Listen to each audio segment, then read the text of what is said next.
UFOs, or UAPs, are all over the news lately. And of course, everyone wants to think about life out there beyond our home planet. And it's like the conversations, even among scientific organizations like NASA, has shifted from whether there's life anywhere in the universe to how to find it.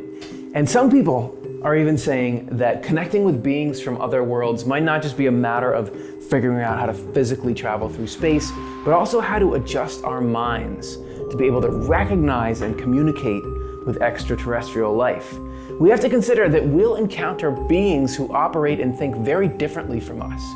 And while we can't tell you what's going on with the recent UFO sightings or research, but we can share some of the story of an 18th century astral traveler who explored deep space and met people from other planets. Who was he and how did he do it? Emanuel Swedenborg had mastered all of the sciences of his day, and then in his mid-50s he had a spiritual awakening which put him in touch with the spiritual world. And he had all of these explorations in spirit, meeting people in the afterlife, traveling all over the spiritual world, learning how reality itself works, and then writing it all down. And some of his trips involved traveling in spirit through the universe and meeting beings from other planets. But in order for this to happen, Swedenborg had to learn and apply particular principles. Principle number one, a strong desire to learn about life on other planets. Swedenborg wrote in his book, Other Planets, "Because I have had a longing to know whether there are other worlds, what they are like, and what their inhabitants are like, the Lord has granted me opportunities to talk and interact with spirits and angels from other planets." Principle number two, opening his heart and mind to God. Swedenborg did a ton of work to recognize and reject selfishness and negativity in his thoughts and feelings that would have blocked his higher levels and his connection to God's love and wisdom. And doing this spiritual growth work opened up vast access to spiritual knowledge and experiences in a way that was safe and compassionate and effective. Here's what Swedenborg had to say about it.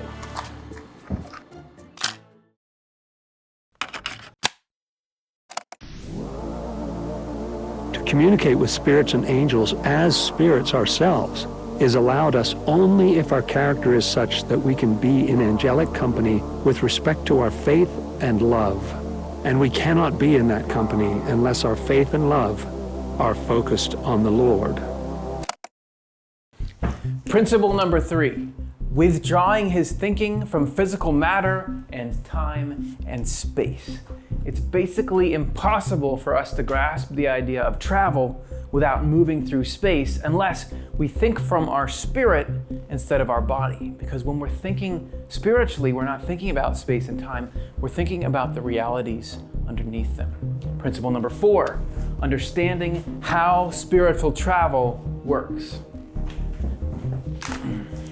When we're traveling spiritually, our body doesn't move at all, but the spirit inside of us is taken through changes of states of being that seem to our consciousness like movement through space. And our spirit can approach other spirits by having a harmony or similarity in states of life, because spiritually, harmony and similarity bring people together, and discord and dissimilarity literally drive them apart. So our spirit can be transported and brought to distant places while we remain in the same space, but only God actually has the power to lead our spirit outside its usual sphere through changes of our inner states. For more about that, see our show, How to Travel in the Afterlife. Swedenborg learned that the spirits of people who lived on a particular planet, they're actually in the afterlife having a life, but they stay near that planet of origin to help the people that are living there still. So for Swedenborg to be able to visit other planets, he had to go through a series of steps. He had to allow his mind to be shifted, which led toward being led toward the mind of extraterrestrial people, which led toward astral travel toward a planet, which led toward encounters with spirits from that planet. Then, whether he would actually be able to approach ET spirits and learn about them would depend on principle number 5, awareness of auras and how they interact. An aura is an extension of our state of mind that has real substance and real effect in the spiritual world.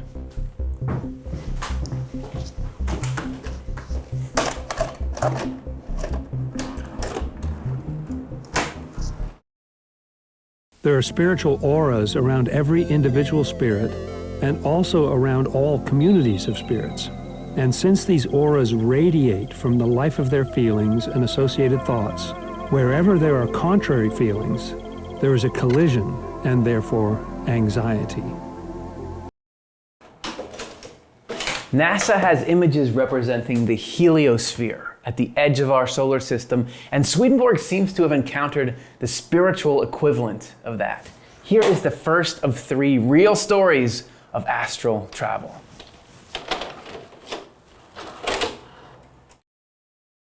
At the outer limit of our solar system, the first thing I saw was a dense yet shining cloud, and beyond that there was fiery smoke rising out of a huge abyss.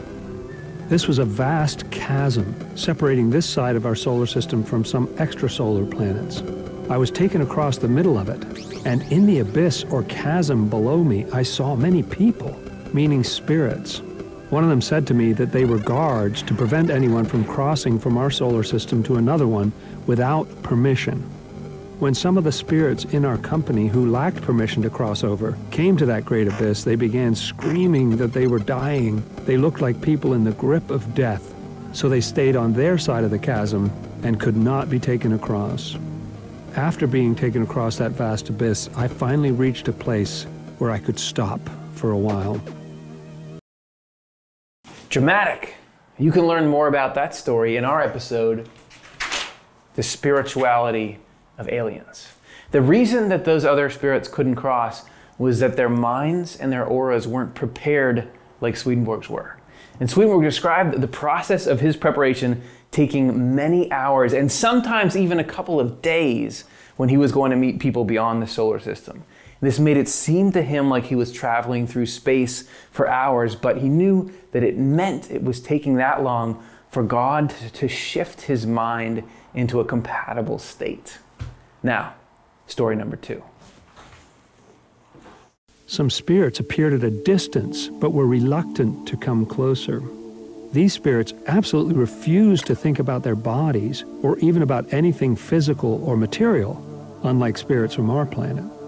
The spirits from our planet told me that they too did not dare approach these others because when they tried, they were not only seized with anxiety, but even appeared to be bound hand and foot by serpents and were unable to be rid of the serpents unless they retreated. In the other life, the outer senses are represented by serpents.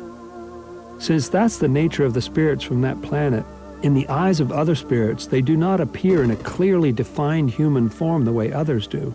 Instead, they look more like clouds. And notice how the very different perspectives had to be carefully navigated in order for them to have this conversation. And also, notice the appearance of imagery that was communicating things about the people involved.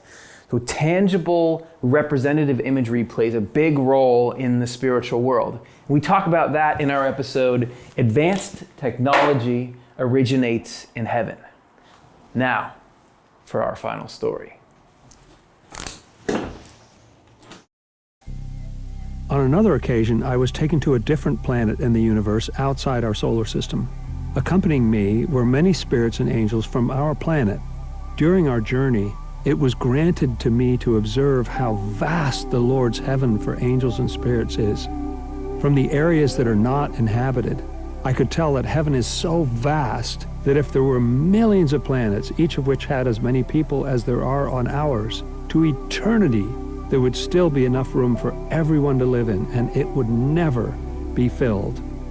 When some angelic spirits from that planet came into view, they addressed us. They were afraid that we might be more of the kind of people who disturbed them about God, faith, and the like. It was because of people like this that they had retreated to the region of their planet that they were now in, to avoid such people in any way that they could. It's not that these spirits didn't believe in God or have spiritual beliefs. It's just that they had had bad experiences encountering spirits from our earth who tried to proselytize or tried to convince them that God was somehow three gods, but also one God, and they didn't like that. So Swedenborg talked with them enough to reassure them that his intentions were good and that he was devoted to just seeking the truth. So they allowed him to talk with them.